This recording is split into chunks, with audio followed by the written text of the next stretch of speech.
de esos 3 días se modifique el decreto y uno de esos 3 días se haga énfasis en adquirir productos nacionales. También están los elementos agropecuarios como semillas y frutos de siembra, abonos, insecticidas, sistemas de riego, guadañadoras, cosechadoras, trilladoras, partes de máquinas, concentrados o medicamentos para animales. De tal manera que los pequeños productores, por la limitación de las VTs, serían los principales beneficiarios de esta medida. Sin embargo, el reto está en que se exige el pago por medio electrónico y en la ruralidad colombiana esto es una gran limitante. Cada producto exento de IVA no deberá superar los 2.848.000 pesos y por consumidor se podrá adquirir hasta 3 artículos. Eventualmente van a poder existir ventas de ciertos locales comerciales con los protocolos de sanidad, pero lo más importante es invitar a los comerciantes a que se reinventen, a que puedan meterse a los sistemas de pago electrónico, a las plataformas, a los servicios domicilios. Si usted quiere conocer en detalle el listado de productos y los requisitos, consulte nuestra página web de noticiascaracol.com, donde publicamos el decreto. En esta misma norma, el gobierno nacional estableció suspender el cobro del impuesto al consumo hasta el mes de diciembre para los pequeños y medianos restaurantes y suspender hasta el 31 de julio el cobro del 19% del IVA sobre el valor de los arriendos. ¿Cómo reciben los comerciantes, el sector de los restaurantes esta medida? Aquí les contamos. Don Luis, esto es una buena noticia para el gremio, para ustedes. Es muy buena noticia, sí señor. La especialidad del restaurante de don Luis Gómez es la comida criolla e internacional. Desde que empezó la cuarentena tuvo que poner las sillas sobre las mesas, atender a sus clientes solo a domicilio y enviar a varios de sus trabajadores a la casa. Hoy celebra la decisión del gobierno de congelar el impuesto al consumo para restaurantes como el de él.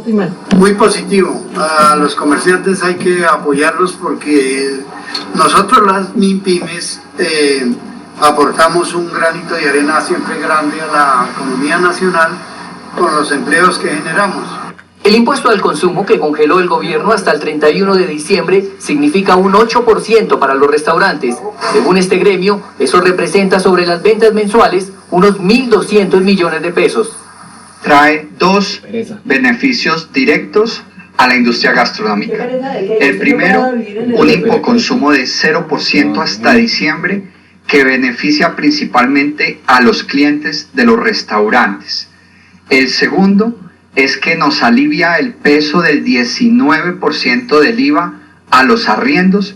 Es la primera vez que el gremio considera que esta medida sí es un verdadero alivio. Dice el gremio de restaurantes que sobre la suspensión del cobro del 19% del IVA en los arriendos, esto les representa cerca de 16.000 millones de pesos. También destacan la decisión del gobierno de permitirle a los consumidores, a los clientes, ir hasta los restaurantes a comprar la comida para llevarla a consumir a sus hogares. Desde el norte de Bogotá, Rubén Darío Bayona, Noticias Caracol.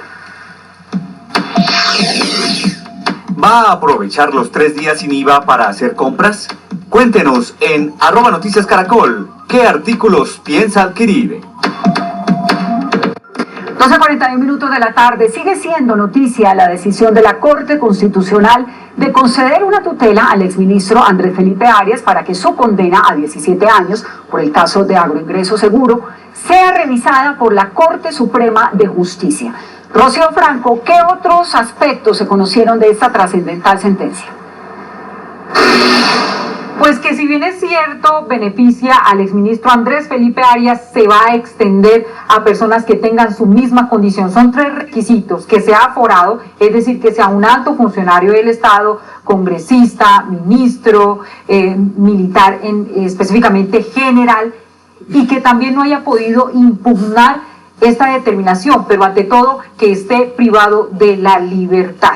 Aunque la Corte deja abierta la puerta que si están libres podría acudir ante el alto tribunal y este será el que tome la determinación. Pero también la Corte señala que no es ilimitado, tiene una fecha, tiene un límite y aquí se los contamos. La decisión de la Corte Constitucional que concedió una tutela al exministro Andrés Felipe Arias para que su condena sea revisada por la Corte Suprema tiene elementos clave que vale la pena destacar. Inicialmente que congresistas, ministros, gobernadores y generales que hayan sido condenados por la Corte Suprema tendrán la posibilidad que su caso sea revisado como lo hizo el exministro Arias, si cumplen estos requisitos: ser aforados, no haber podido impugnar la condena y estar detenido. Pero ojo, no es para todo el mundo, solo para aquellos que hayan sido condenados después del 30 de enero del 2014 en virtud de una decisión que en esa fecha tomó la Corte Interamericana de Derechos Humanos. El caso de el señor Ali Bax contra Surinam. En este caso, la Corte Interamericana pues efectivamente ampara su derecho a la doble conformidad y establece unos parámetros claros frente a cómo debe ser el ejercicio de este recurso, y allí establece claramente que en aquellos procesos de única instancia los recursos, eso no es suficiente garantía, y tampoco los recursos ordinarios que tiene el ordenamiento de cada país. Así las cosas, ¿qué debe hacer un congresista, ministro, gobernador y general considerados como aforados por la Constitución que consideren estar en la misma situación del exministro Arias? Ir a la Corte Suprema de Justicia y decir, mire, ya la Corte Constitucional reconoció en esta sentencia un asunto que se llama doble conformidad, yo estoy en igualdad de condiciones, Corte Suprema, ustedes porque no me aceptan a mí en el ámbito de este derecho. La Corte tiene las posibilidades de decirle, sí, me parece que está bien, ya esto en Colombia es una institución completamente consolidada y en consecuencia tiene para usted igualmente doble conformidad. O puede perfectamente la Corte decir, no se me da que cumpla con esas condiciones. Pero si esta garantía es para quienes estén condenados, ¿qué pasa con aquellos que cumplieron su sentencia y están en libertad? Cuando llegue un caso en unas circunstancias distintas, pues la Corte, la Sala Plena, lo analizará y verá cuál es la solución más adecuada a la luz de la Constitución.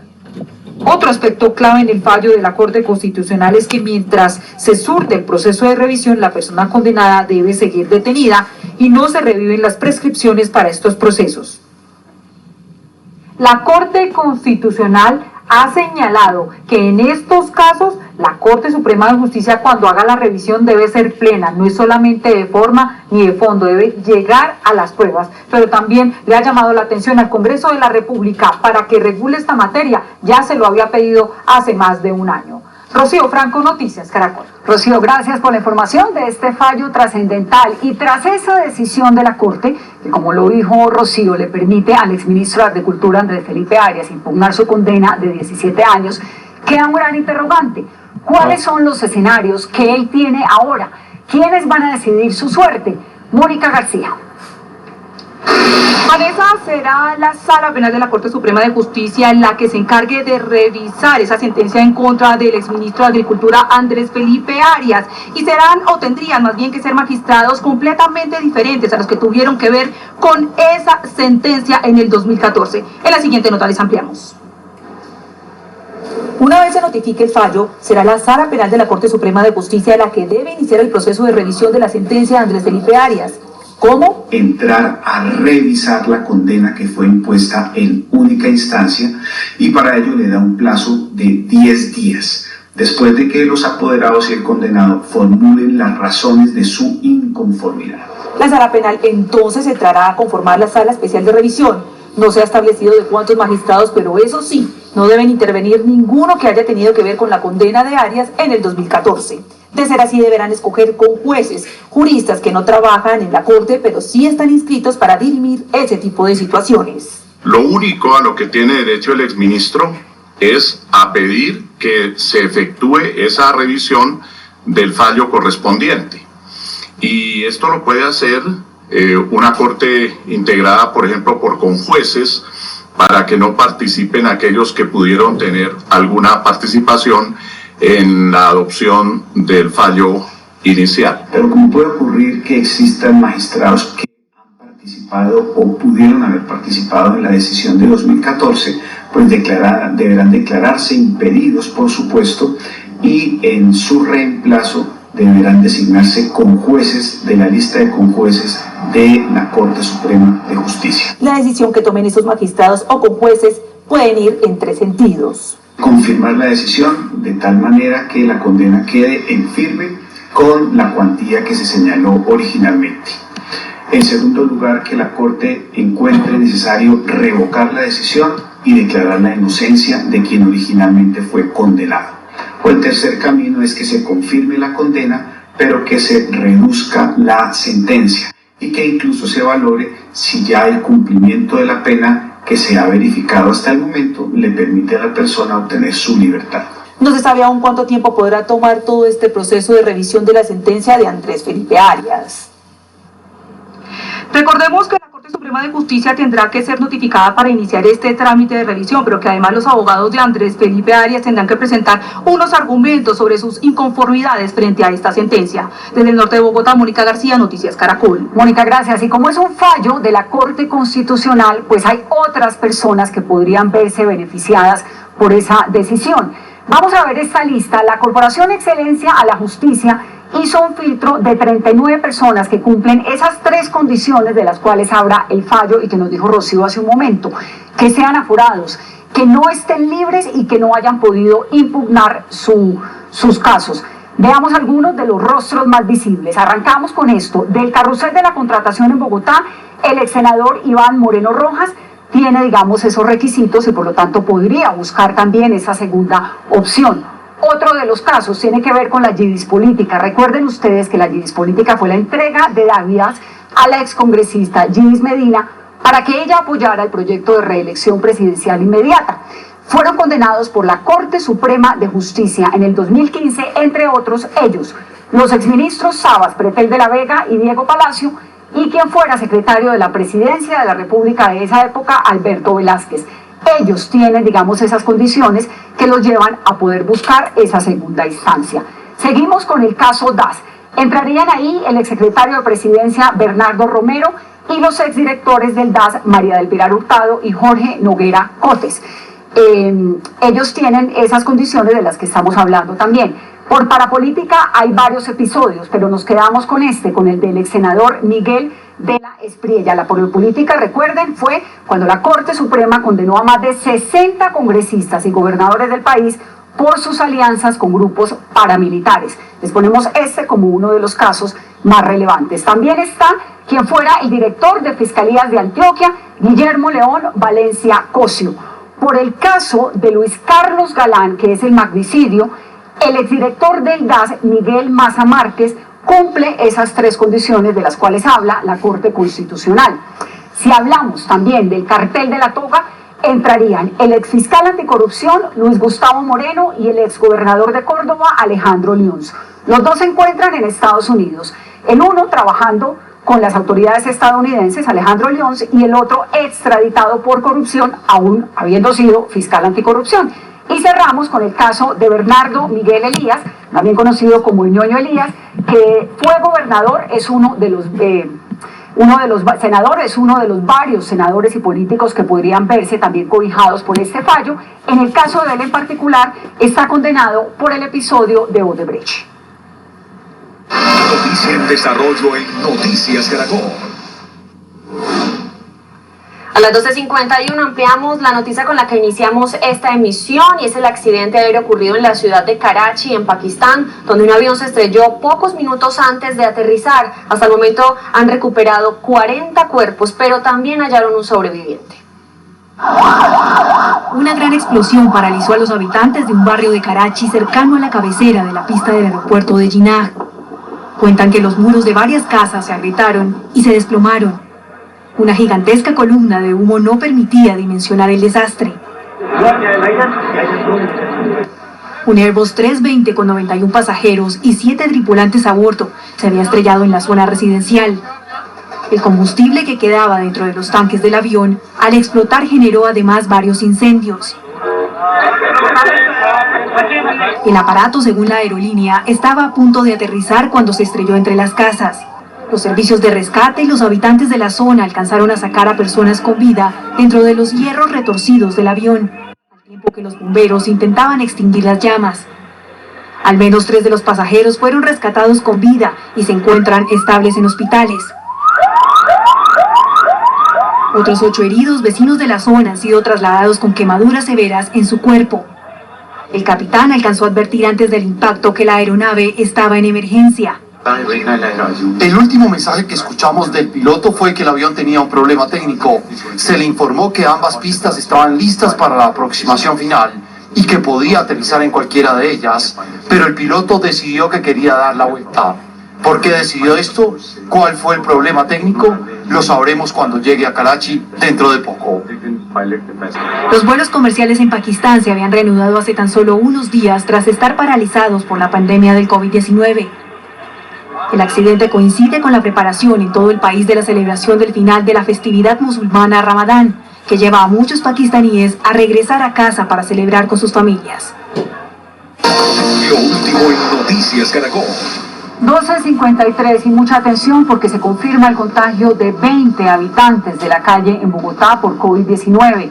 A esto se suma que la principal central de abastos del país, Corabastos, donde hay decenas de contagiados, fue sancionada por incumplimiento parcial en las medidas de bioseguridad. Angie Camacho, ¿en qué condiciones están los habitantes de la calle? ¿Qué sabemos?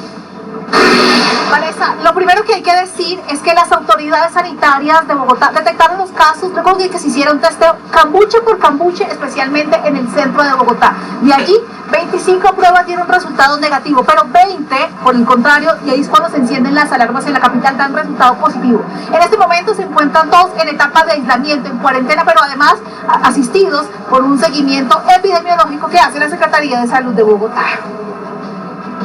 En total, son 20 los habitantes de la calle en Bogotá los que resultaron positivos en la prueba del coronavirus en las últimas horas. El resultado se conoció luego que la Secretaría de Salud hiciera una toma de prácticas a 45 personas. Para el padre Fray Gabriel Gutiérrez, director de la Fundación Callejeros de la Misericordia, que trabaja con los habitantes de la calle en Bogotá, dijo que preocupa lo que pasa con esta población, la mayoría de ellos que carecen de atención. Llamamos la atención profundamente sobre el tema porque estamos hablando de casi de 10.000 habitantes de calle viviendo en la ciudad, diseminados por todas las 20 localidades de la ciudad. Lo que tendríamos entonces era que establecer ya los protocolos que vamos a utilizar, que se tienen que utilizar para el acompañamiento en calle de los habitantes de calle y también del acompañamiento de los habitantes de calle que están en los grandes centros que tiene el Estado para ellos. Otro tema que preocupa en Bogotá está relacionado con la principal central de alimentos del país, Corabastos, que en las últimas horas confirmó que ya se eleva a 47 el número de casos positivos de coronavirus. 2 muertos por el virus se suman a la difícil situación de la central. La Secretaría de Gobierno de Bogotá confirmó que se impuso una millonaria multa a Corabastos por el incumplimiento parcial de los protocolos de bioseguridad. En algunos lugares la inspección evidenció que no existía un lavado adecuado de las zonas en algunos locales, que no se estaba haciendo el tamizaje y control de ingreso, y por distintas faltas a las medidas de bioseguridad decretadas por el distrito se le impone una medida económica, una sanción económica a Corabastos. Precisamente, el gerente de la entidad confirmó que como una de las medidas inmediatas adoptadas ha sido reducir en más del 20% el aforo para evitar aglomeraciones. Sobre la sanción dijo que apelará. Hemos avanzado en todo, hemos dado las respuestas a todo, no en la medida de pronto que se esperaba. De pronto las medidas no han sido lo suficientemente eficientes para que cumplan con el resultado ya mismo, pero en todas hemos avanzado. Corabastos evalúa la posibilidad de implementar pico y placa para vehículos particulares, según el gerente, para evitar la aglomeración en el ingreso. Y es que todos los focos del distrito están justamente en Corabastos porque es la central de alimentos más importante del país. El gerente nos ha dicho que en un día promedio, por ejemplo, ingresan entre 60.000 y 90.000 personas y ellos han reducido esa población en día a casi un 35%, es decir, 30.000 personas que puedan ingresar. También se han establecido medidas como el parqueo de vehículos, el lavado, bioseguridad, también lavamanos y otras medidas que ya se implementaron. Información desde la localidad de Kennedy, Angie Camacho. Noticias Caracol. Gracias, Angie. Hay estrictos controles que se realizan a esta hora en las entradas y salidas de Bogotá y los municipios cercanos para evitar el tránsito de viajeros durante este puente festivo. Se van a realizar 350 puestos de control en las diferentes entradas y salidas de esos municipios para que solo puedan pasar esas personas que están exceptuadas por los decretos del gobierno. Julián Ríos nos cuenta dónde están y cuáles son esos operativos. En este momento nos encontramos en el peaje de la autopista norte. Aquí se están adelantando todos los puestos de control para las personas que pretenden salir y que no tienen permisos, que no están dentro de las excepciones. Pero estuvimos hoy en el extremo sur de la ciudad también, en el peaje de Chusacá. Igualmente la Policía de Tránsito tiene un esquema de control allí para hacer los mismos que están haciendo acá, controles y evitar que los viajeros salgan este puente. Veamos lo que ha sucedido durante el día de hoy. El rigor de los controles se observó desde esta madrugada en el peaje de Chusacá, en la autopista sur. Allí las autoridades encabezadas por el gobernador de Cundinamarca le pusieron freno a los viajeros que pretendían salir de este puente festivo de la ciudad. La necesidad lo hace hacer uno cosas que no le hace esperar el tiempo que aprobar un permiso que dura 15 días, sabiendo que la familia necesita también comer. ¿A qué iba usted precisamente allá? A recoger café. Usted trae una persona para una cita médica y la dejé acá, entonces yo me devuelvo otra vez para Ibagué. Serán más de 350 puntos de control y retenes de la policía, no solo a las salidas de Bogotá, sino a la entrada de los municipios de 4 regiones de Cundinamarca. Llevamos hasta este momento más de 30 vehículos inmovilizados por tratar de salir de paseo este puente festivo. Insistimos, no son vacaciones. Al otro extremo de la ciudad, en el peaje de la autopista norte, más de 50 uniformados verifican uno a uno los vehículos para saber si tienen permiso para salir de la ciudad. Contempla que si un vehículo se desplaza de un punto A a un punto B, se debe tener totalmente autorizado el lugar al cual se va a llegar, como también el permiso por esta autoridad local para que estas personas puedan realizar su aislamiento. Las autoridades además ordenaron el toque de queda en las regiones del Tequendama, Sumapaz, Gualibá y el Alto Magdalena. Son cerca de 41 municipios en Cundinamarca que entraron en toque de queda desde este jueves y permanecerán con esta medida hasta el lunes a las 12 de la noche. A partir de hoy a las 6 de la tarde y hasta las 4 de la madrugada del día lunes tendremos toque de queda general en todo el territorio del municipio. No se permitirá la apertura de ningún tipo de comercio y tampoco se permitirá el tránsito de vehículos particulares sobre la autopista sur perímetro urbano. Nos acogemos al decreto departamental 282 del toque de queda. Sobre la autopista sur incluso no se está permitiendo el paso de caminantes. ¿Solamente no los dejan pasar? No dejan pasar. ¿Qué dicen? Que no hay autorización esta semana. Las sanciones económicas para quienes violen la cuarentena y salgan de la ciudad podrían superar los 400.000 pesos. Encabeza durante todos los días de estos operativos de control está el general Rodríguez, comandante de la Policía de Tránsito a nivel nacional. General, buenas tardes. ¿Cuál es el balance ya que tienen ustedes de los comparendos y las sanciones que han impuesto hasta este momento? Bueno, desde el inicio del aislamiento preventivo obligatorio se han impuesto ya cerca de 30.000 comparendos e inmovilizados 9.500 vehículos. En lo que ha transcurrido de la mañana de hoy se han impuesto ya 250 comparendos específicamente por no cumplir las restricciones y de igual manera 120 vehículos inmovilizados. General, muchas gracias. Que la Policía de Tránsito permanecerá durante este puente festivo las 24 horas haciendo este tipo de controles. Desde el norte de Bogotá, Julián Ríos, Noticias Caracol. Julián, gracias. 1 en punto. Los centros comerciales en Cali ya están alistando todos los protocolos para abrir de nuevo sus puertas al público de forma segura. Stephanie Perlaza, ¿cómo se dará esa apertura y qué dice el gremio de los comerciantes? Ana Milena, buenas tardes. La apertura se dará de manera gradual. A partir del próximo lunes 1 de junio, los centros comerciales deberán aplicar una pedagogía impartida por la administración municipal que busca la contención del virus. El gremio se mostró optimista ante el anuncio. Los centros comerciales de Cali ya tienen una fecha para reabrir. La alcaldía determinó que a partir del lunes 1 de junio podrán funcionar locales como droguerías, ópticas, supermercados. Con este nuevo anuncio, pues la verdad para nosotros es una alegría poder volver a atender a nuestros clientes como siempre lo hemos hecho. Tamizajes en las entradas particulares y vehiculares, dispensadores de gel antibacterial, permitir el ingreso solo con pico y cédula son las medidas que están adaptando los centros comerciales para retomar sus actividades de forma segura. Para empezar a implementar ya la señalética, por ejemplo, vamos a organizar de que los pasillos sean en doble vía, para que no haya interrelaciones en las personas que van y vienen de un sitio a otro. Desde la alcaldía de Cali se anunció que a partir de la próxima semana se realizarán capacitaciones y se verificará el estricto cumplimiento de las medidas establecidas. También se evalúa ampliar los horarios de apertura y cierre para evitar aglomeraciones. Vamos a iniciar esta semana unos cursos de capacitación para todo el personal y ellos se comprometen en ser muy estrictos con su personal, pero de igual manera con sus clientes. Son 17 los centros comerciales que han acordado con la administración municipal aplicar a cabalidad las medidas y directrices que se han impartido para su reapertura. La alcaldía de Cali también anunció que se realizarán visitas aleatorias y periódicas a los centros comerciales, pues lo que se busca es comodidad, pero sobre todo seguridad a la hora de adquirir bienes y servicios en estos establecimientos. Desde el norte de Cali, Stephanie Perlaza, Noticias Caracol. Stephanie, y entre tanto crece la polémica en Neiva por la propuesta del alcalde de esa ciudad de reabrir además bares y discotecas. Dice que los que tengan espacio suficiente y asilo abierto. Pero mientras el mandatario está evaluando comenzar con un plan piloto, el gobierno nacional ha dicho que todavía no está contemplada esa reapertura en el país. Belsi Trujillo con lo último de esto.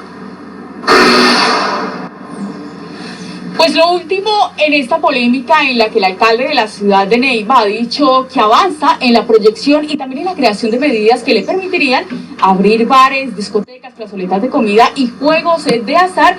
Pues es que Noticias Caracol consultó con el Ministerio del Interior y desde el Ministerio han dicho que la alcaldía de Neiva no ha solicitado ningún tipo de permiso que le permita reabrir estos negocios, pero que además no hay una norma que se lo permita.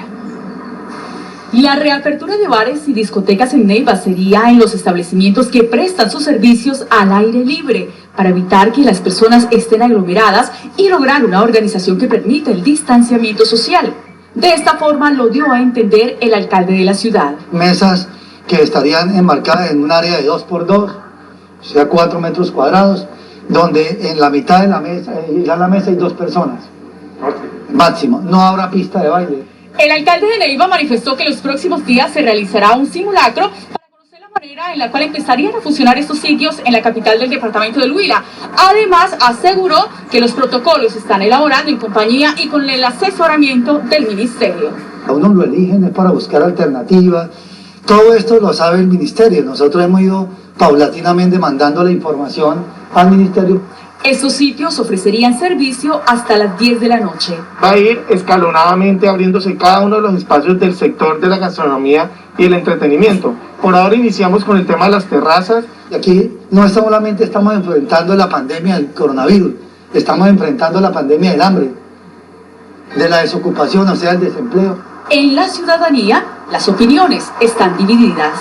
Que la gente cuando está tomando no es la misma persona y no deberían de tomar esa medida. Sí es posible, porque no podemos colapsar, o sea, el aspecto económico está colapsando. De darle vía libre a esta propuesta, en una etapa inicial aproximadamente 14 sitios reabrirían en Neiva. Voceros de la Asociación de Bares y Discotecas en esta región del país han dicho a Noticias Caracol que desde que inició la emergencia a la fecha, 116 negocios han cerrado, se han declarado en quiebra. Por su parte, el alcalde de Los Neivanos señaló que en las próximas horas dará a conocer un decreto en donde se mencionan normas claras respecto a las medidas que empezarán a aplicar a partir del próximo 1 de junio relacionados con la reactivación económica. En Neiva, Belsi Trujillo, Noticias Caracol. Gracias, Belsi. En delicada situación de vulnerabilidad, pero también pocas condiciones de bioseguridad, se encuentran un grupo de venezolanos que armaron cambuches en el norte de Bogotá y le están pidiendo al gobierno nacional poder viajar nuevamente a su país. Juliana Gallego nos cuenta qué está pasando. Catalina, mire, la situación es la siguiente. La terminal norte de Bogotá habilitó un link en su página web para que se inscribieran los ciudadanos venezolanos que deseen salir. Pues bueno, se inscribieron más de 12.000 personas. De ellas, muchas están acá. Lo que pasa es que los cupos son 140 para que puedan viajar diariamente. No tienen trabajo, no tienen comida y por eso decidieron estar acá. Esta es la situación. Niños, adultos mayores y familias enteras se instalaron en estos cambuches improvisados sobre la autopista norte en Bogotá. Se trata de ciudadanos venezolanos que manifiestan estar en situación de hambre. Unos llevan 5 días, otros incluso 8. Nosotros queremos irnos a nuestro país y aquí hay mucha gente que también tenían trabajo pero quedaron sin trabajo y hoy en día las personas lo están sacando de los arriendos, lo sacan como si nosotros somos un perro. Oye, yo ya no tenía trabajo ni nada y me sacaron donde estaba viviendo. ¿Ven? Me sacaron todo papel y me tocó venirme aquí para acá. Ahora tengo ya recursos para irme para mi país. Quieren volver a su país. Algunos cuentan con el dinero para su pasaje, pero aseguran que en la terminal no les dan luz verde para viajar. Los que no tienen dinero claman por ayuda humanitaria. Tenemos la plata, nos están cobrando 180.000 pesos. Una familia de 6 miembros, 5 miembros, 3 miembros, tiene que ser sacrificio, tiene que sacrificar la alimentación. Y mientras esto ocurre, ellos permanecen aquí sin las condiciones necesarias para evitar el contagio del COVID-19. A duras penas tienen tapabocas y portan en brazos niños de apenas 5 meses. La única protección que nosotros tenemos es el tapabocas. Y tratamos de mantener la distancia, pero no tenemos alcohol, no nos han hecho la prueba, no han hecho censo. Migración Colombia asegura que llevan semanas gestionando esta situación y que no depende únicamente de ellos, sino también del gobierno de Venezuela y las alcaldías locales colombianas. El retorno de ciudadanos venezolanos a su país depende de la capacidad que tiene Venezuela para recibir a sus connacionales. Diariamente solo pueden cruzar 300 personas. Los ciudadanos venezolanos que deseen retornar voluntariamente a Venezuela deben coordinar su desplazamiento con la alcaldía del lugar en que se encuentren. Los ciudadanos venezolanos dicen que permanecerán en los cambuches hasta obtener respuesta de la alcaldía de Bogotá. Muchos de ellos que están acá no están en las listas, pero la terminal nos aseguró que están intentando enviar a madres cabeza de familia o a niños. Mañana no saldrán buses porque al llegar a la frontera sería domingo y estaría cerrado el paso a su país.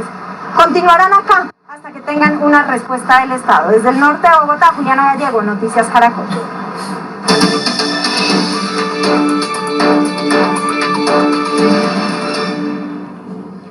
A 9 minutos de la tarde, la industria del turismo es una de las más afectadas por cuenta de la crisis sanitaria. Medidas como el aislamiento preventivo y la suspensión de los vuelos se han convertido en todo un desafío para mantener los miles de empleos que tienen después de las pérdidas millonarias que están viviendo.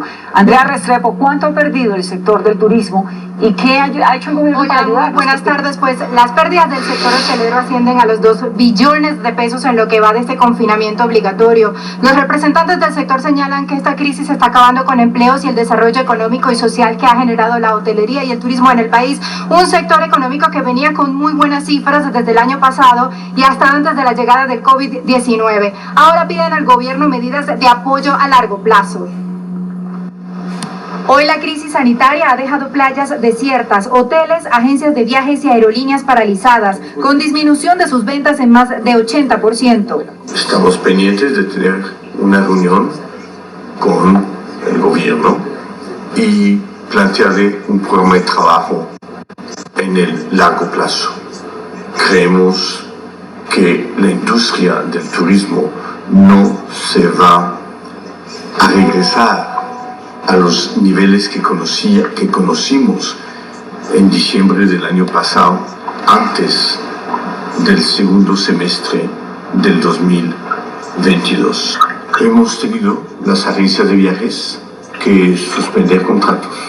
La Asociación Hotelera y Turística de Colombia asegura que no resiste más el cierre de la conectividad que permita la movilización de pasajeros. El anuncio del presidente Duque de no permitir los vuelos nacionales hasta antes de julio y los internacionales hasta antes de septiembre ha puesto en jaque a la hotelería, porque definitivamente nuestro sector está íntimamente vinculado al transporte tanto aéreo como intermunicipal. Mientras que no tengamos una fecha precisa de apertura de los vuelos nacionales y conectividad terrestre, será muy difícil que hoteles, agencias de viajes y todo lo que tiene que ver con la cadena del sector se reactive. Las agencias de viaje, turismo y hoteles buscan a través del Ministerio de Comercio, Industria y Turismo estrategias para reactivar el sector, ya que destacan el impacto económico es grande y la recuperación será lenta.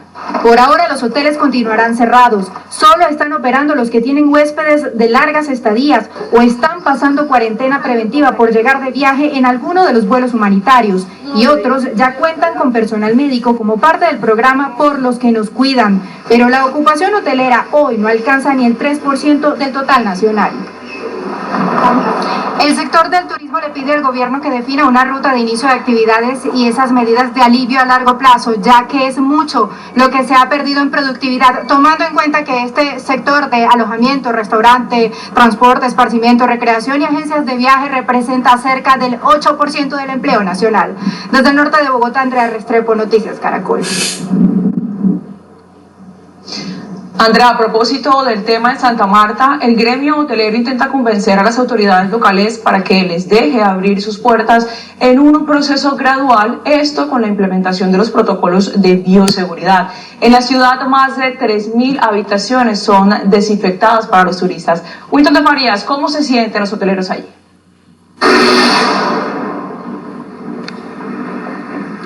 Hola, buenas tardes. Pues en medio de un ambiente de optimismo se mueven los dueños de hoteles y hostales en la capital del Magdalena, teniendo en cuenta la fuerte inversión que están realizando estos hoteleros después de decretarse la pandemia y el aislamiento social. Hay que decir que cerca del 72% de la economía de esta ciudad se mueve por materia turística. De allí a que se empiecen a desinfectar las diferentes habitaciones para poder buscar una reapertura muy pronto.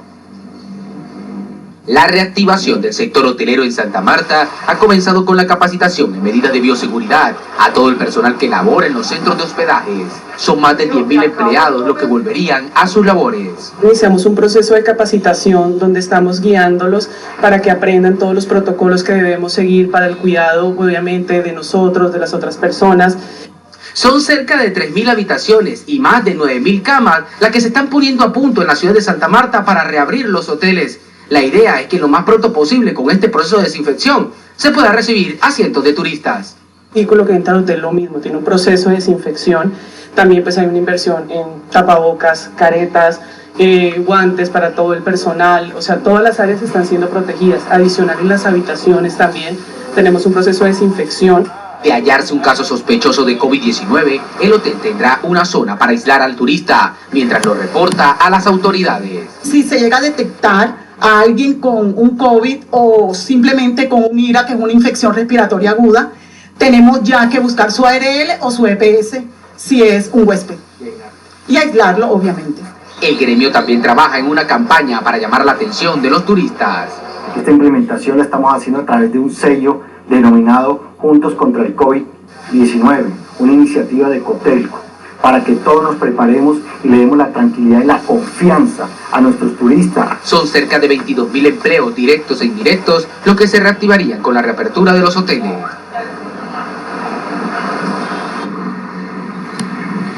Hasta el momento van 84 peticiones por parte de dueños de hoteles de la capital del Magdalena a la Secretaría de Desarrollo Económico de la Alcaldía de Santa Marta para intentar buscar este proceso gradual y poder abrir sus puertas lo más pronto posible y así reaperturar esta economía que se encuentra bastante golpeada en esta ciudad. Información desde Santa Marta, Wilton de Farías, Noticias Caracol. Wilton, gracias. Nosotros hacemos una pausa, Noticias Caracol, y cuando regresemos, esperen. La protesta de... 1:25, buenas tardes. Empezamos este recorrido en Ginebra, Suiza, donde la Organización Mundial de la Salud acaba de declarar que América Latina es un nuevo epicentro de la pandemia. Esto fue lo que dijeron. South America has become a new epicenter for the disease. América del Sur se ha convertido en un nuevo epicentro de la enfermedad. Hemos visto muchos países de América del Sur con un número creciente de casos y claramente existe una preocupación en muchos de esos países. Pero ciertamente el más afectado es Brasil en este momento. En efecto, Brasil es el foco en la región. Ese país está viendo un alarmante incremento en el número de contagios que ya superan los 300.000 y las muertes diarias que llevan 2 días por encima de 1.100. Autoridades y científicos enfrentan como pueden la tormenta. En una carrera contra el coronavirus, estos investigadores del Hospital Albert Einstein de Sao Paulo creen haber encontrado la forma para acelerar la toma y el procesamiento de pruebas para detectar el virus.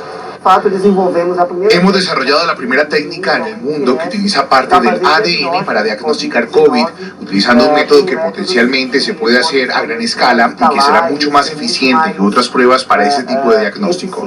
El test genético procesaría muestras de al menos 1.500 pacientes en un solo análisis, un adelanto que fue desarrollado con miras a aliviar el estado crítico en el que se encuentra Brasil, la tercera nación en el mundo con más contagios de COVID-19, 310.000. Amazonas es uno de los estados más golpeados. Allí la enfermedad penetró la espesa selva al llegar por el caudal que los conecta con el mundo. Llegó a través de lanchas, embarcaciones que hacen transporte de cargas de pasajeros para los municipios del interior del estado Amazonas. Las autoridades denuncian que embarcaciones clandestinas siguen burlando las restricciones de movilidad. Esta semana el número de casos al interior de ese estado llegó a los 12.000 pacientes positivos. Eso sin contar que la capital, Manaus, ya reportó más de 12.300 casos. Y en las grandes ciudades los esfuerzos para contener el virus tampoco dan abasto. En Sao Paulo los hospitales públicos ya enfrentan una ocupación de más del 90% de las unidades de cuidados intensivos. Pero en medio del caos allí también hay espacio para momentos de esperanza. Llegué al hospital el 4 de mayo y no sabía dónde estaba. Hoy pudimos hacer esta videollamada. Médicos y enfermeros están trayendo un poco del calor de hogar a sus pacientes con charlas de quienes más los aman. En Estados Unidos, el medicamento que el presidente Donald Trump presenta como una panacea para tratar el COVID y que incluso él consume, está siendo fuertemente cuestionado. Ese país superó las 95.000 muertes, pero Trump asegura que no lo volverá a cerrar así haya nuevos brotes. Incluso hace pocos minutos ordenó a los gobernadores reabrir de inmediato las iglesias y lugares de culto. Con la bandera media asta en la Casa Blanca, honrando a las cerca de 95.000 víctimas del COVID-19, Estados Unidos se prepara para un puente festivo en el que el virus no parece impedimento para salir de paseo. Después de algo como 60 días encerrados, es chévere salir a tomar el sol y volver a la playa. El día festivo va a ser realmente una locura. Playas en Nueva York y Nueva Jersey reabren y también varios comercios. La salida de las multitudes a las calles prende las alarmas por un posible repunte de casos nuevos de contagios, que ya presentan aumento en aquellos estados que han implementado reaperturas más agresivas, como Texas, Florida, Carolina del Norte, Wisconsin, entre otros. Pese a la alerta, Donald Trump tiene claro que segunda ola o no hay vuelta atrás. No vamos a cerrar el país, vamos a apagar los fuegos. Podría ser una chispa o una llama, vamos a apagarlo, pero no estamos cerrando nuestro país. Esta postura de Trump ha sido un inamovible casi al mismo nivel que su recomendación de la hidroxicloroquina como tratamiento contra el COVID-19, incluso hasta el punto de estar tomándola. Hoy, otro estudio, esta vez de la revista The Lancet, sobre 15.000 pacientes tratados con la cloroquina e hidroxicloroquina, arroja que no solo presentaron una mayor tasa de mortalidad, sino también se asociaron independientemente con un mayor riesgo de nueva arritmia ventricular durante la hospitalización. Entre tanto, el presidente Trump sigue perdiendo terreno frente a su contrincante Joe Biden. Una encuesta de Fox News conocida en las últimas horas le da una desventaja de un 8% frente a Biden. Trump descalificó el sondeo. Desde Washington, Juan Camilo Merlano, Noticias Caracol. Porque pensamos en ti, te brindamos póliza de medicamentos poshospitalarios y por cirugía ambulatoria. Comeva Medicina Prepagada. Somos mucho más que planes de salud. Vigilado Supersalud.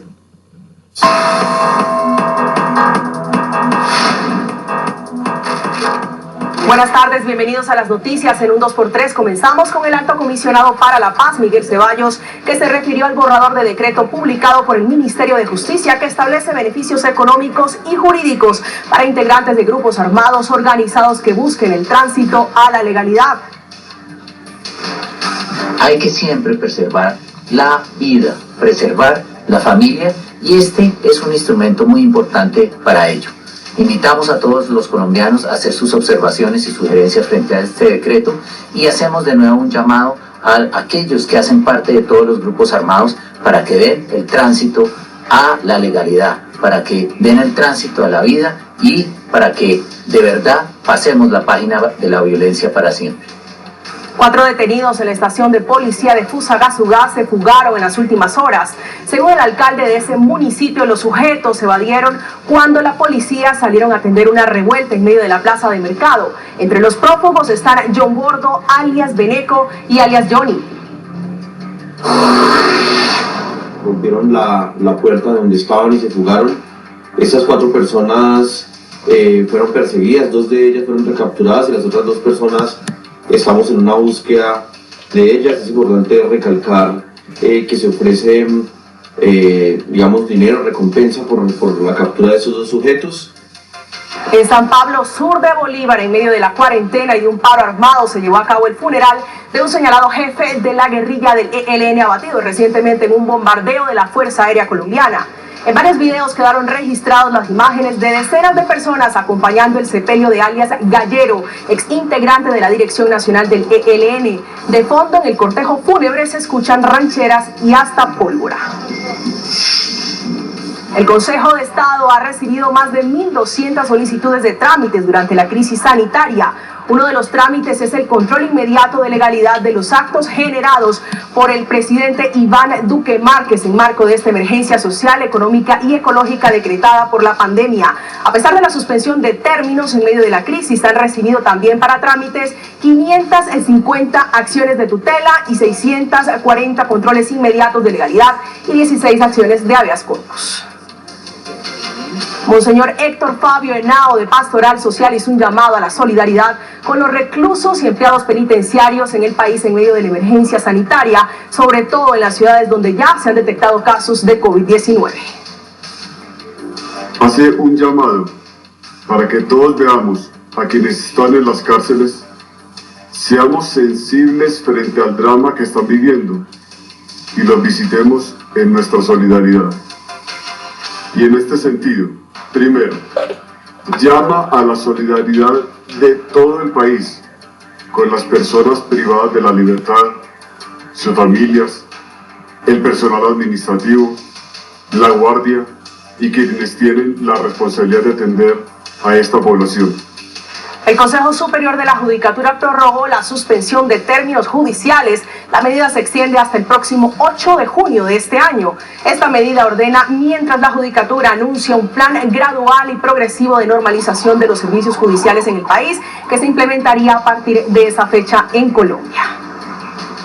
Y hace pocos minutos se registró un accidente en la calle 26 en Bogotá.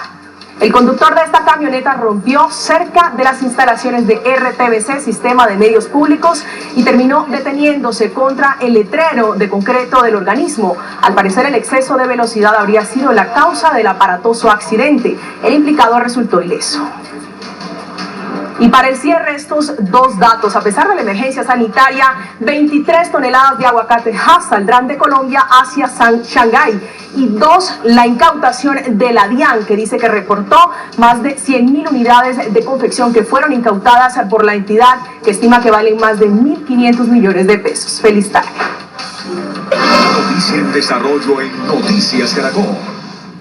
1:34 de la tarde, al hambre que están sufriendo muchas familias en Bogotá y en el vecino municipio de Soacha por las medidas de aislamiento que decretó el gobierno nacional. Ahora se suma otra pesadilla y es el tema de los elevados cobros en las tarifas de gas natural. Tatiana Gordillo, ¿cuál es la situación de las personas y qué responde la empresa encargada?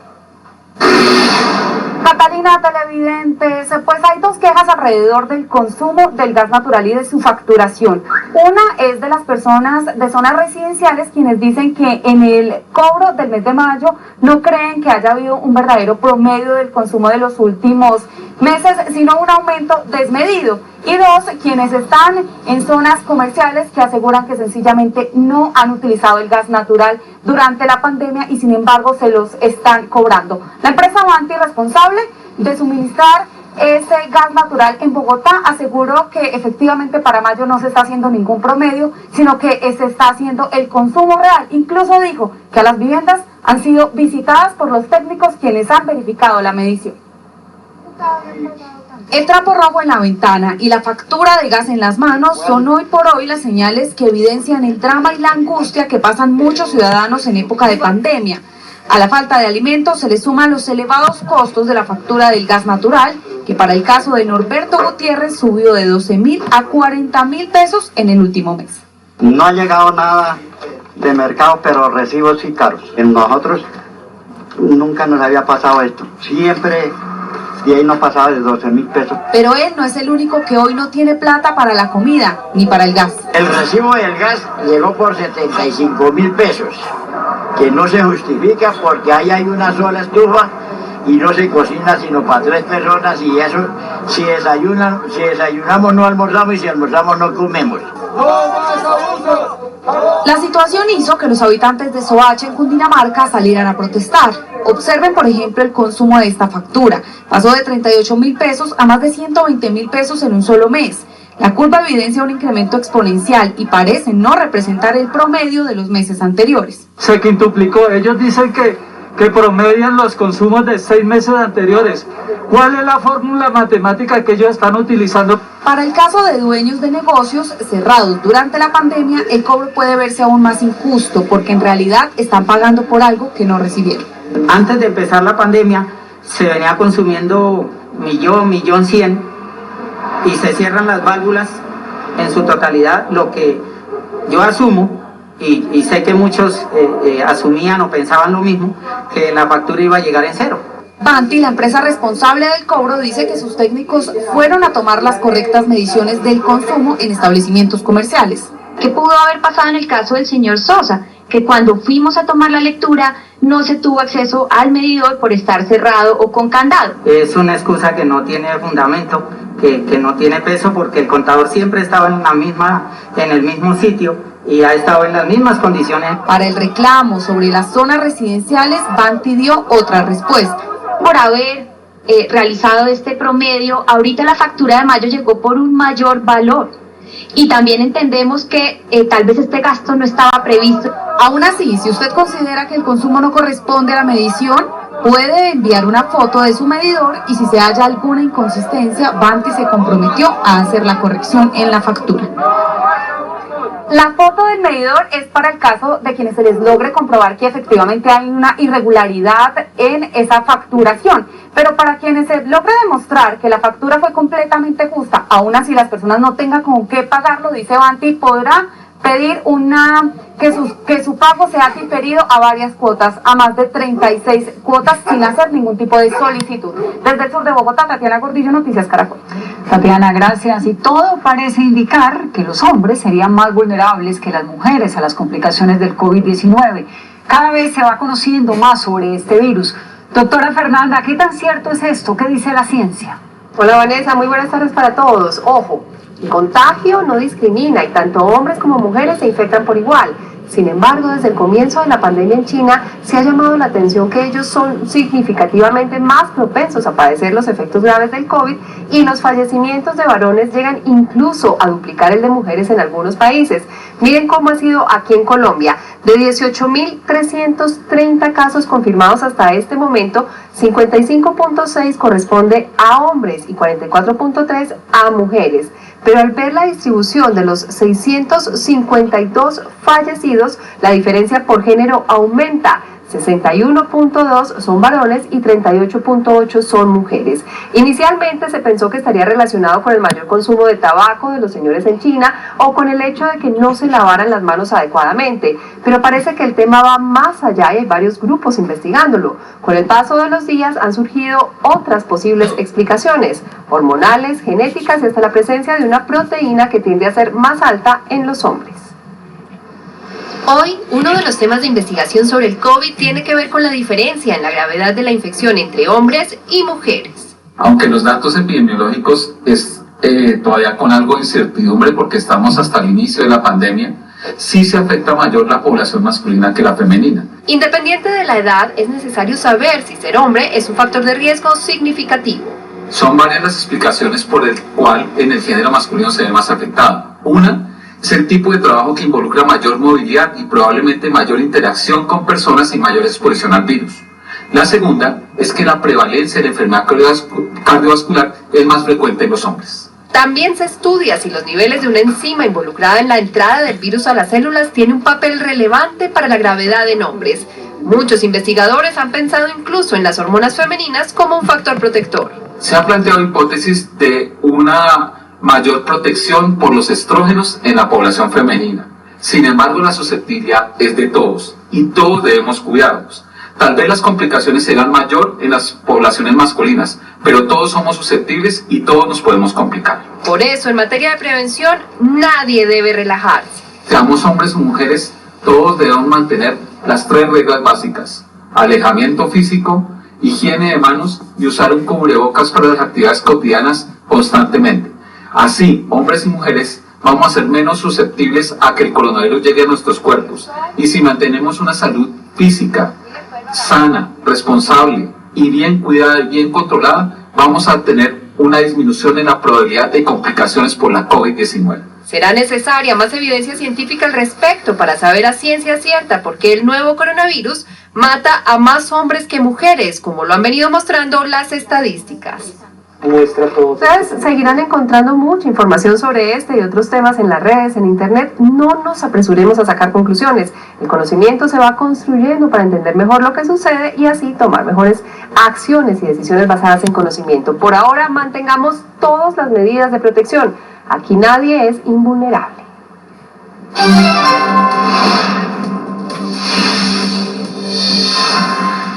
1:42 p.m. y vamos con más información desde Antioquia. La Contraloría General de la República abrió un proceso de responsabilidad fiscal contra el alcalde de Medellín, Daniel Quintero, por presuntos sobrecostos en un contrato de suministro de alimentos. Sebastián Palacio, ¿cuáles son los argumentos del ente de control y qué responde la alcaldía?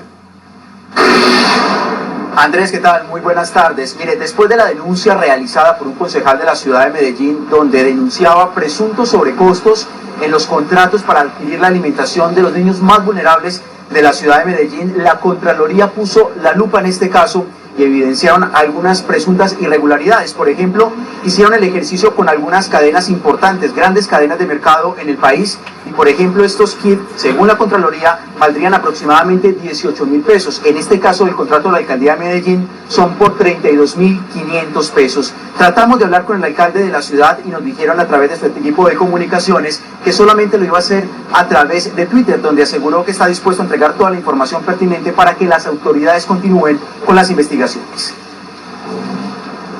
El pasado 20 de marzo, la Secretaría de Educación de Medellín firmó un contrato con la Corporación Colombia Avanza por más de 7.000 millones de pesos, que tenía como objeto el suministro de alimentos para niños a través del programa PAE durante el periodo de calamidad pública por el COVID-19.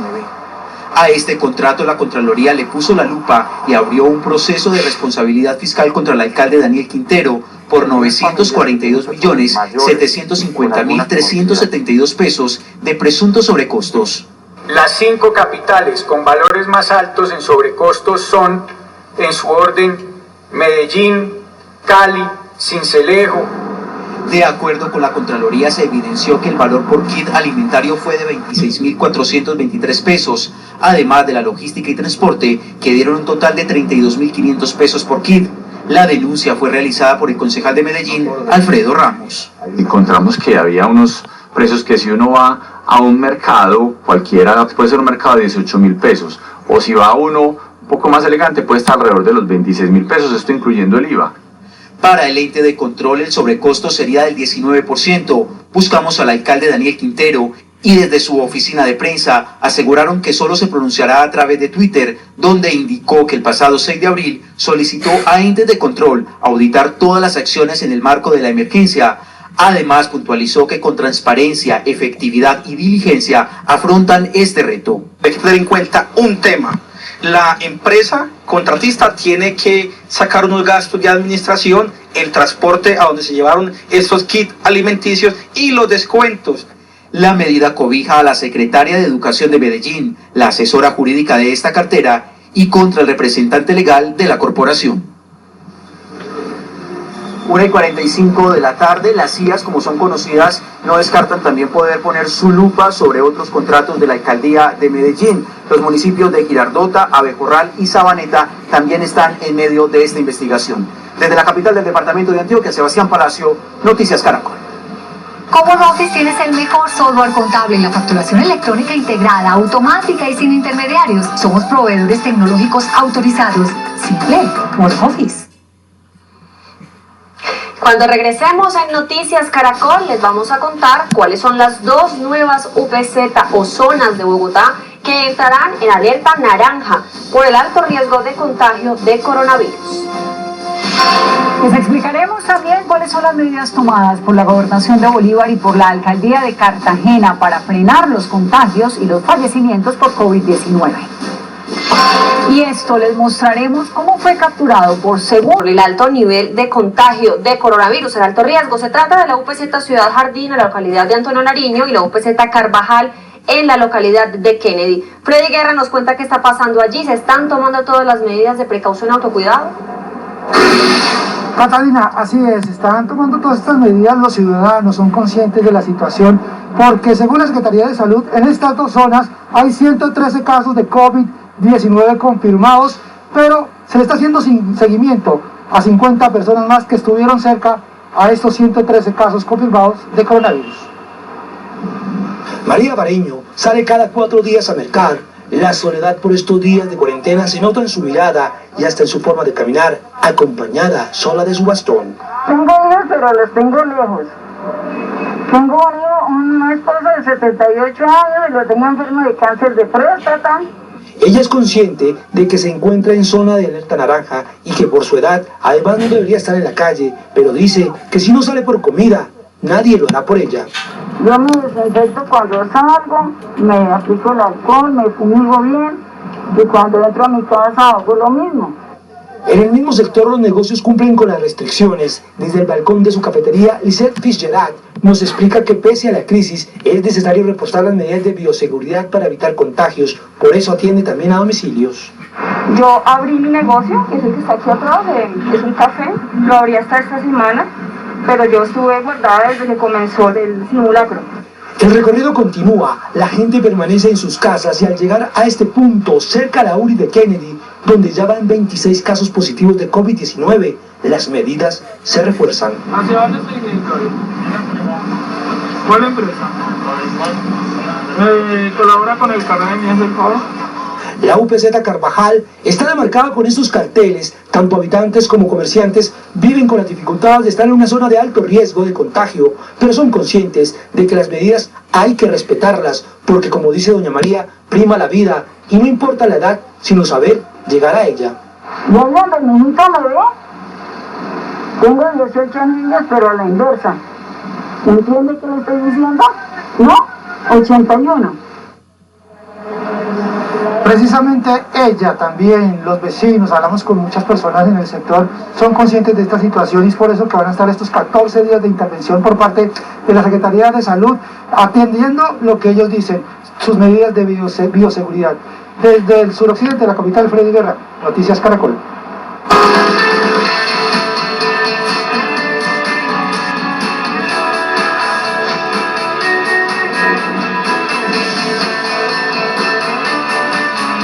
Los que cumplimos somos más. En DirecTV juntos la pasamos mejor. Compra hoy tu plan y recibe hasta 3 meses gratis. Incluye DirecTV Go. Llama ya al numeral 332. DirecTV. Verlo es vivirlo.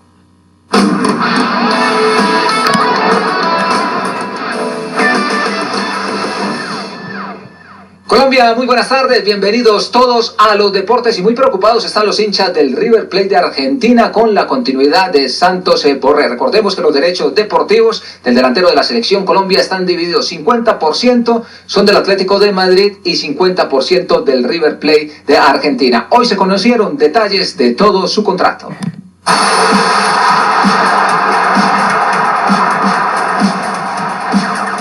En Argentina dieron a conocer detalles del contrato de Rafael Santos Borré con River y su futuro con el equipo de la banda podría peligrar a partir de junio del 2021, cuando termina el vínculo del colombiano con la institución. El diario le tituló: Borré, venta, inversión de 3,5 millones o libertad. Pelota para el colombiano, le iba a pasar Juanfer, atención Borré. y es que la situación contractual está de la siguiente manera: para que el conjunto de la banda le pueda renovar, tendría que pagarle al Atlético de Madrid 3,5 millones de euros por el 25% de los derechos deportivos.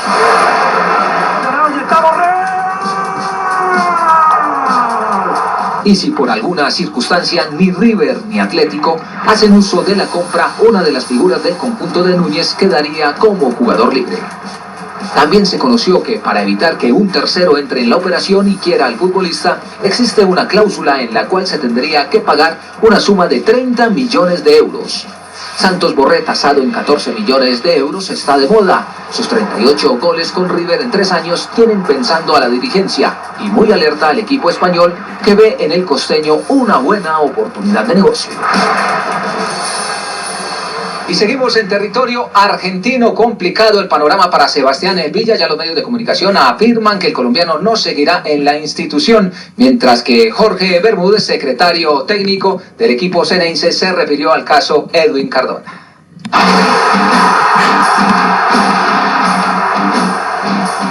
Debido a los problemas extrafutbolísticos que ha tenido Sebastián Villa, cada vez se ve más lejos de Boca Juniors.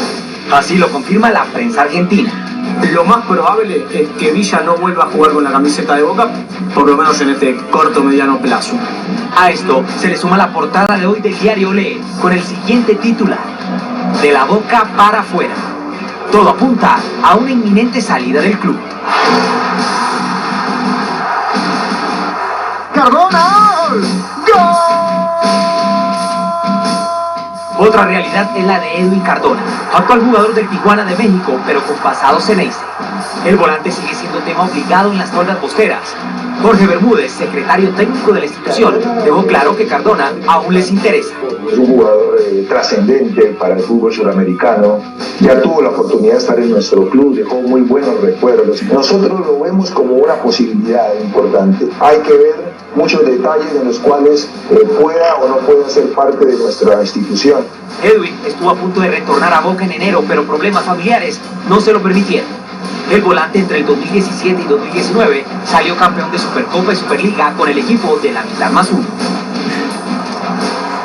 Y viajamos al viejo continente porque James Rodríguez se entrena a fondo con el Real Madrid para tener una oportunidad en el equipo de Zidane. Hoy es protagonista en los medios de comunicación. James fue el invitado principal de la portada del diario AS, que titula La recta final de James, y hace énfasis que le quedan 11 jornadas para demostrar toda su calidad y en caso de salir del equipo merengue en el próximo mercado sea de la mejor manera. El diario español afirma que no le faltan pretendientes, que incluso hasta lo han vinculado con el Newcastle, el nuevo rico del fútbol inglés. Aunque la posibilidad más alta de cambiar de club sería la del Atlético de Madrid, pues James se encuentra muy a gusto en la ciudad y le seduce jugar con los colchoneros. La liga tiene prevista arrancar el próximo 12 de junio. James lo da todo en cada uno de sus entrenamientos. Y seguimos hablando de los jugadores de la selección Colombia, porque habló Charles Puyol, el eterno capitán del Barcelona de España. Se refirió a Radamel Falcao García. Dijo que marcar al Tigre no fue tarea fácil. ¿Qué le respondió Radamel? Aquí les contamos. Estos goles de Falcao aún tienen recordando al excapitán y exjugador del Barcelona, Carles Puyol. El español recordó al Tigre con esta fotografía en sus redes sociales y con la siguiente leyenda: uno de los delanteros que más me ha costado marcar. Por supuesto, la respuesta no se hizo esperar. Un honor enfrentarte, crack. Tarzán, en una visita al país en el 2017, ya había elogiado a Falcao. Porque he tenido la suerte de marcarlo, aunque lo pasé mal. Es Falcao, para mí un grandísimo jugador, y me impresionó jugar contra él. Y es que Radamel, cuando jugó con el Atlético de Madrid, le anotó por Liga de España en 3 ocasiones al Barcelona. Y Puyol fue presa del Tigre colombiano, en especial en 2 golazos. Arranquemos con el del 26 de febrero de 2012. Falcao se le soltó de la mano, se escabulló por detrás, la mandó a guardar, dejando a Carles asombrado y sembrado en el área, quien solo pudo observar el tanto de Falcao. El otro fue el 16 de diciembre de 2012. Cabalgata impresionante del Tigre. Se metió entre Puyol y Piqué. Al final es el capitán culé quien se fue por él, pero nuevamente quedó a mitad de camino para ser testigo en primera fila de una definición exquisita. Falcao demostraba por qué era considerado como el mejor 9 del mundo. Ha venido mal Busquets, ya está pidiendo para el otro lado. Diego Costa se la va a jugar. ¡Golazo de Radamel Falcao! Pasan los años y Falcao demuestra que por donde ha pasado, ni sus rivales lo han podido olvidar. El futbolista colombiano. Y este fin de semana el fútbol vive gracias al Gol Caracol. Están cordialmente invitados para que disfrutemos de los mejores momentos de Brasil 2014, el mundial que rompió todos los registros.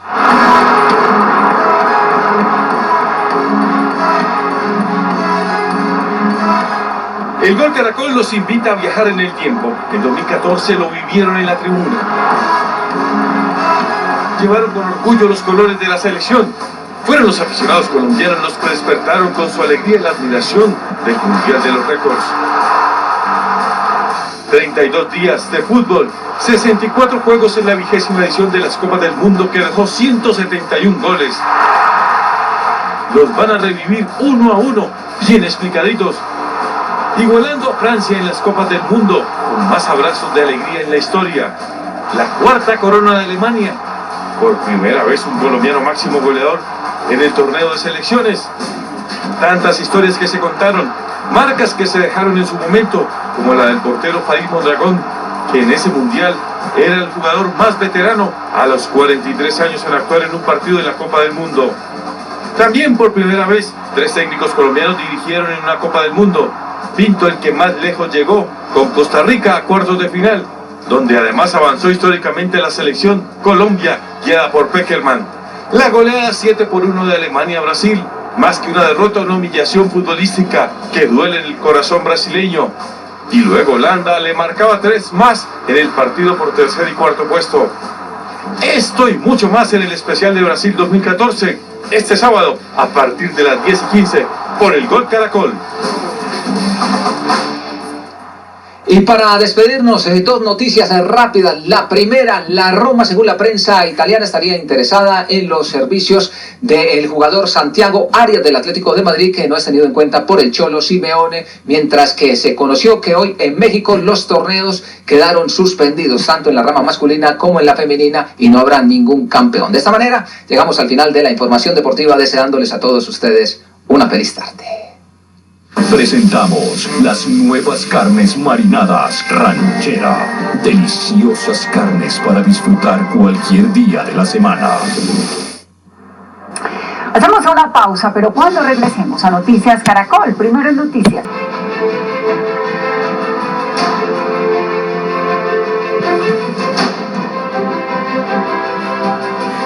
Te queremos a salvo en casa, pero si tienes que salir, usa tapabocas.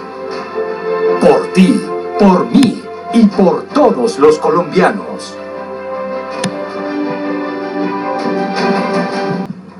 Dos 16 minutos de la tarde, gracias por continuar con Noticias Vivo en una finca en el Tolima. Así fue sorprendido uno de los señalados narcotraficantes. Y en ese municipio del Tolima, resaltó el coronel Carrero, fue donde una de sus amantes lo visitó por última vez hace 15 días. Al salir, le confirmó a los comandos especiales de la policía que el hombre que buscaban estaba solo, sin escoltas y sin armas en esa finca. Y lo capturaron.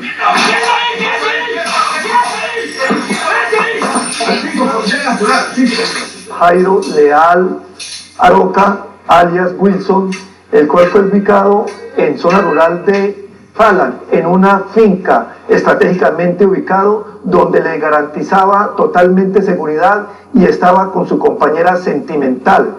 Este sujeto fue o tenía mejor o tiene mejor orden de captura con fines de extradición y circular roja de Interpol por los posibles delitos de narcotráfico. Resaltó la policía que Jairo Leal Aroca por ahora no tiene ninguna deuda judicial pendiente en Colombia y que ya arrancó el proceso de extradición. Ahora solo falta superar la pandemia para que el señalado narco sea puesto a órdenes de las autoridades españolas. César Chaparro Pinzón, Noticias Caracol.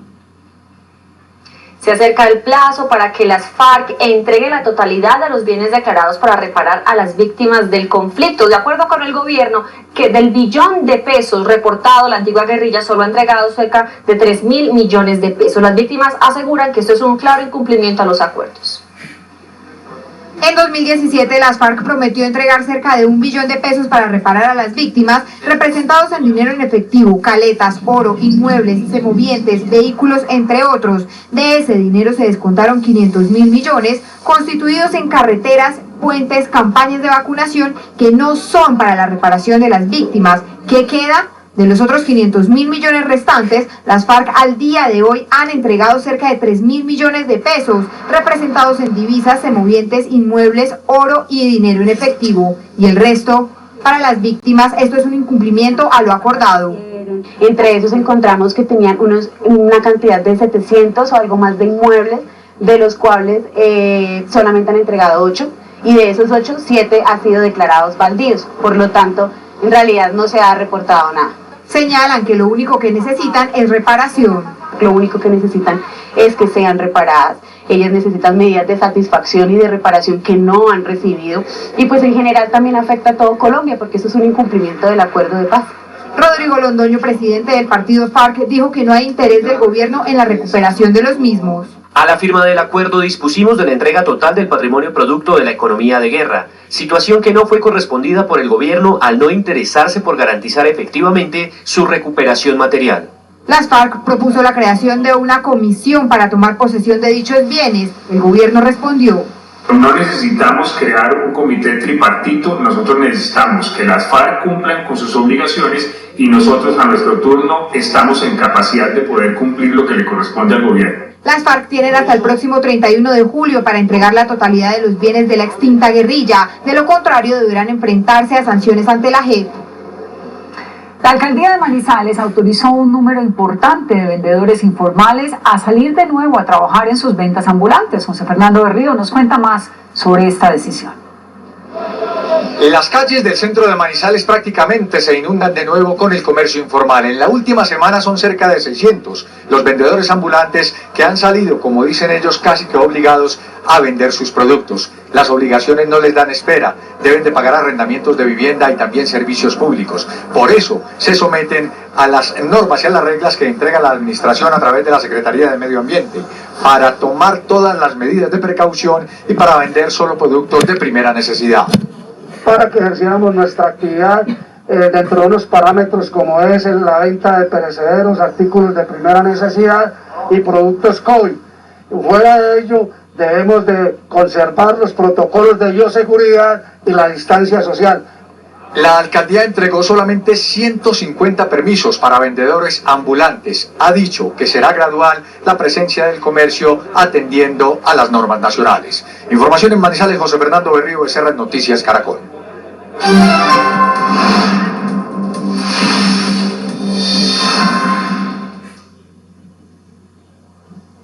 2 de la tarde, 22 minutos, más del Caribe. La gobernación de Bolívar y la alcaldía de Cartagena tomaron nuevas medidas ante el incremento de contagios y muertes a causa del COVID-19. Desde las 7 de la noche de hoy y hasta las 4 de la madrugada del martes 26 de mayo regirá el toque de queda en los 45 municipios del departamento de Bolívar. Vamos a ejercer una autoridad con sensibilidad para garantizar este toque de queda durante el fin de semana. Esto con el fin de mejorar la seguridad ciudadana y a prevenir la propagación del COVID-19. La gobernación también ordenó el toque de queda a partir de la próxima semana y durante 30 días en 12 municipios contagiados con COVID-19. Estos son Turbaco, Arjona, Turbana, Santa Rosa de Lima, Santa Catalina, Villanueva, Magangué, María la Baja, Clemencia, San Cristóbal, Barranco de Loba y Calamar. De lunes a viernes desde las 7 de la noche hasta las 4 de la mañana. Y los fines de semana desde el día viernes a las 7 de la noche hasta el día lunes 4 de la mañana. En Cartagena el toque de queda regirá desde las 7 de la noche del sábado y hasta las 4 de la madrugada del martes próximo. Vamos a adoptar para todos los fines de semana un toque de queda igual, que haya total concordancia entre las disposiciones del departamento de Bolívar y la ciudad de Cartagena. El distrito intensificó el número de pruebas en la ciudad. Vamos a tener más casos positivos, pero es un punto a favor. ¿Por qué? Porque si diagnosticamos de manera oportuna, vamos a tratar de manera oportuna. 88 muertos ha dejado el coronavirus en Cartagena. Las autoridades señalan que la desobediencia civil y las falencias hospitalarias que recibieron es lo que ha disparado el contagio. Hay mucha expectativa por el sistema tecnológico que elaboró un grupo de profesionales en Barranquilla que permite monitorear en tiempo real y a distancia a pacientes con COVID-19. El dispositivo ya está en uso en Estados Unidos. Este dispositivo no es un dron, aunque parezca. Se trata del nuevo biosensor tecnológico para vigilar de forma permanente a pacientes con coronavirus. O permite medir 3 variables que son las variables que pueden afectar el COVID como tal, que es la temperatura, el ritmo cardíaco y la frecuencia respiratoria. Con este pequeño dispositivo podemos medir esas 3 variables y en este caso, en cualquier momento en que llegue a fluctuar o a sobrepasar los límites, nos va a generar una alarma. El nuevo biosensor se adhiere a la piel de los pacientes y emite una señal en tiempo real a un monitor o celular sin importar la distancia. El dispositivo se instala en el pecho y la persona puede seguir con sus quehaceres cotidianos. Por medio de la aplicación móvil se puede activar el GPS y podemos hacer geoposicionamiento y trazabilidad de los lugares visitados por la persona que tiene portado el dispositivo. Los jóvenes barranquilleros desarrollaron esta tecnología en alianza con una empresa de Estados Unidos, donde el nuevo dispositivo ya está dando resultados. Este ecosistema se ha implementado en más de 2.000 personas en los Estados Unidos. Ya el dispositivo, por otro lado, tiene aval FDA. Estamos en proceso de aval para comercialización por parte del INVIMA en nuestro país. El biosensor tecnológico fue creado para monitorear a personas con alto riesgo de contraer enfermedades, también para deportistas y la sociedad en general. Una menor herida y 100 casas afectadas dejó un vendaval en el municipio de Tamalameque, en el Cesar. Diego Velosa llegó hasta el sitio y nos cuenta cuál es la situación. Los saludamos desde el municipio de Tamalameque, en el centro del departamento del Cesar, una comunidad de más o menos 15.000 habitantes que en las últimas horas sufrió los embates de un fuerte vendaval que, según las autoridades, dejó 100 casas destechadas, un colegio, una escuela averiada y lamentablemente se presentó una menor de 12 años que resultó gravemente herida. Pero en este lugar encontramos historias como la de don Rafael, por ejemplo. A él un árbol le cayó en el centro de su casa, milagrosamente está vivo, pero vamos a preguntarle a él, don Rafael, ¿qué fue lo que pasó? Sí, yo estaba acostadito ahí con pirula y cuando ¡boom! Bueno, vamos a esperar por la mañana, pero iba planando y yo pendiente. Y entonces, ahora en la mañana los paramos y rum, hicimos el efecto y ya todo está quedando bien ahora. Muchas gracias.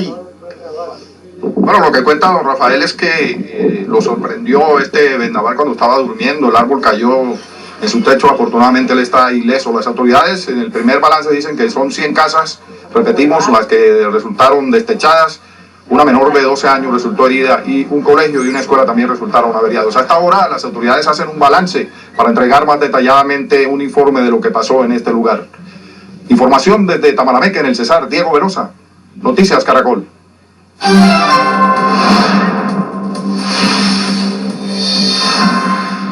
2:28 minutos de la tarde. Un juez en Medellín falló a favor de una mujer que se negó a dar sus datos a la plataforma Medellín Me Cuida. El fallo ampara los derechos a la intimidad, a la libertad y al trabajo. El juez, al fallar la tutela, consideró que la plataforma Medellín Me Cuida, donde los ciudadanos se inscriben para lograr una autorización que les permita movilizarse y trabajar en la cuarentena, recoge información sensible que no tiene relación con la mitigación de la pandemia.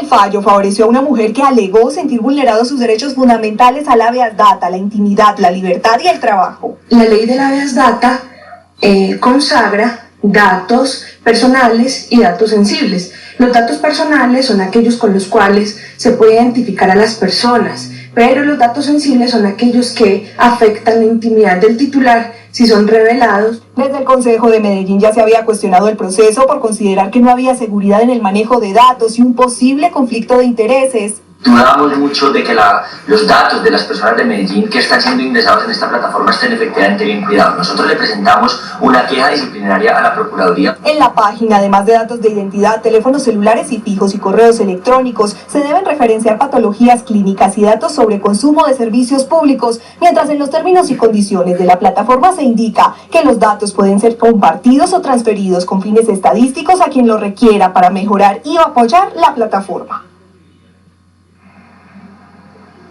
Y atención a esto porque a partir del lunes la Alcaldía de Medellín autorizará la apertura de centros comerciales en la ciudad bajo estrictas medidas de bioseguridad. Andrés Noreña, ¿cuántos centros comerciales fueron autorizados? Es la primera prueba piloto de reapertura de centros comerciales en el país. Mientras vamos observando con qué se van a encontrar las personas, señalética, las medidas que tienen que tener en cuenta, les cuento que fue el alcalde Daniel Quintero quien anunció que serán 3 centros comerciales los que podrán abrir a partir del lunes festivo. También, como pueden observar aquí, hay algunos stickers para respetar el distanciamiento social exigido por el gobierno nacional. Que sea el mismo alcalde quien nos diga cuáles son esos 3 centros comerciales y por qué fueron escogidos.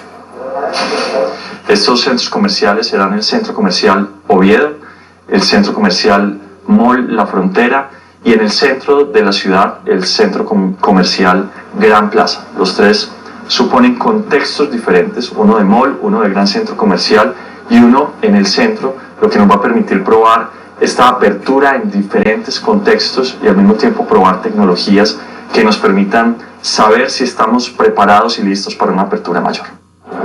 Durante toda la semana entrante se estará evaluando el comportamiento de los compradores, pero también de los comerciantes y las medidas. En los parqueaderos también habrá distanciamiento y tendrán que encontrarse con puntos de desinfección como este, que ya está listo con el desinfectante para que todas las personas puedan venir tranquilas al comercio, en este caso a 3 centros comerciales de la ciudad. Información en Medellín, Andrés Noreña, Noticias Caracol.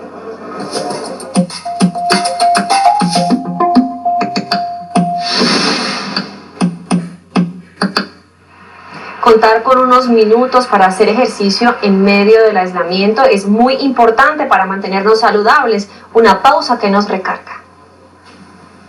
El estar en casa por tiempo prolongado implica que dejemos de hacer actividad física. El caminar para tomar el transporte, subir o bajar escaleras en nuestro trabajo o simplemente salir a una tienda cercana nos mantienen en movimiento. ¿Qué tan importante es que realicemos ejercicios en casa? Cuando hacemos ejercicio bombeamos más fuerte el corazón y esto pues manda la presión sanguínea de tal manera que la sangre va a limpiar todas esas plaquitas que se van formando de grasa. Eso. 1. Cuenta, Mati. 2. Ahorita en esta cuarentena el sistema inmune tiende a bajarse por el estrés, entonces hacer ejercicio nos estimula totalmente y para arriba empiezan esas defensas. No se requieren máquinas sofisticadas ni horas de entrenamiento profesional. Solo bastan unos minutos para hacer una pausa. Hay personas, digamos, que pueden hacer ejercicio normal, que no tengan ninguna contraindicación.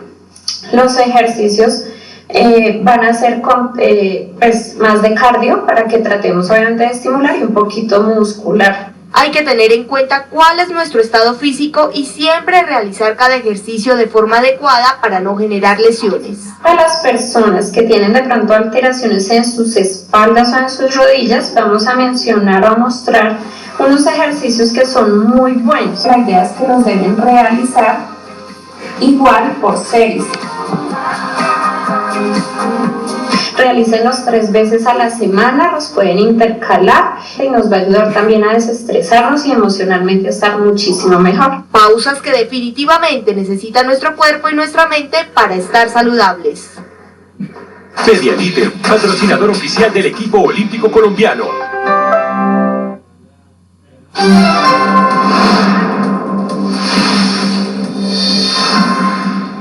En Cúcuta y en el municipio de Los Patios comenzó a implementarse una nueva estrategia para comprarle directamente los productos a los campesinos sin que pasen por intermediarios a las plazas. Paola Tarazona nos cuenta en qué consiste y cómo ha funcionado esta iniciativa. Paola. En medio de esta pandemia se ha reconocido la importante labor que ofrecen los campesinos para abastecer a los hogares colombianos, pero también se han reconocido las distintas problemáticas que enfrentan para sacar sus productos y llevarlos hasta sus hogares con precios justos. Pensando en esta situación, hay alcaldías del área metropolitana de Cúcuta que están ideando algunas estrategias para ofrecerles la posibilidad de vender a mejores precios y llevar estos productos a las casas de los habitantes del área metropolitana. Estoy con el alcalde del municipio de Los Patios, José Miguel Bonilla, quien explica un poco de una estrategia ideada para los campesinos. Así es, hemos ideado una estrategia que llama Del campo a tu hogar. De esta forma nosotros vamos a garantizar que los productores campesinos, sus cosechas, sus productos no se pierdan. Que de esta forma, haciendo un proceso muy sencillo en el cual con el nombre, con la vereda, con su número de celular, con el producto, la cantidad y el precio que ellos van a poner, nosotros vamos a intermediar para ayudarlos a vender. Vamos a hacer como tal un kit, un mercado que va a estar entre 30 y 40 mil pesos y de esta forma lo vamos a sacar al público. Bueno, se espera la participación de la ciudadanía y se estará informando en las próximas semanas cuándo se pueden adquirir estos productos para ayudar a los campesinos del área metropolitana de Cúcuta y también de otros municipios. Desde Cúcuta, Paola Tarazona, Noticias Caracol. Un grupo de soldados que adelanta labores de desminado en el Caquetá auxilió y atendió el parto de una mujer que por temas de aislamiento no logró llegar a un centro asistencial. En esta ambulancia parqueada en la mitad de una carretera, un soldado atendió el parto de Viviana Borja, una mujer campesina que no pudo llegar a tiempo a Florencia para ser atendida. En el momento no se aguantaba más el dolor, que por favor para el vehículo para que la atendiera. Y ya yo procedí a hacer mi procedimiento con mis pocos conocimientos. Esta mañana ya de ver que no podía tener el bebé, asustada, entonces llamamos y ya ellos venían y gracias a Dios apenas llegaron, de una vez me fui con ellos y pude tener el bebé pues de camino, pero gracias a Dios me colaboraron muchísimo. A más de 2 horas de distancia de la ciudad se produjo el milagro, una nueva vida llegó al mundo. Fue un momento muy feliz de él cuando miró nacer el niño y recibirlo en los brazos de él porque él un poco iba preocupado porque la señora no sentía mucho dolor, pero al ver el niño que nació bien, pues él ya se sintió muy feliz y también me colaboró en el momento. Este es el caserío del Pará de Florencia, Caquetá. En esta comunidad no hay personal médico ni de enfermeros y tampoco se movilizan vehículos de servicio público particular a causa del aislamiento por el COVID-19. Por esa razón, esta ambulancia y los 2 soldados del batallón de desminado se convirtieron en el apoyo para este nacimiento. El batallón de desminado humanitario, además de las labores de desminado, de localizar, ubicar y destruir las minas antipersona, realiza labores humanitarias tales como estas: la de evacuar y de prestar los primeros auxilios a la población. Terminada la emergencia, los soldados y la familia regresaron al caserío, donde mamá y bebé están fuera de peligro.